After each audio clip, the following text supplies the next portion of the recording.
may qanaqa kun? Xotira va qadrlash kuni. Eng ko'p kimni xotirlaysiz? Rahmatli buvimlarni. Nima uchun?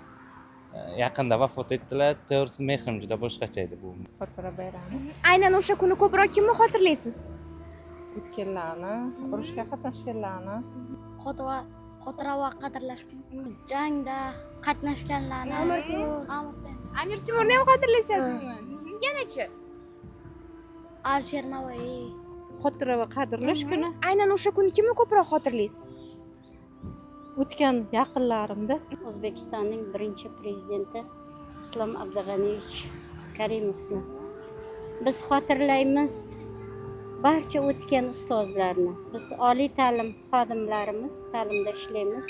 Albatta ustozlarimizni, o'tgan ustozlarimizni, ota-bobolarimizni doimo shu xotiralarni eslab, ularni yo'lidan yurib, munosib shu avlod bo'lib, izdosh bo'lib yurishga harakat qilamiz. Rahmat katta.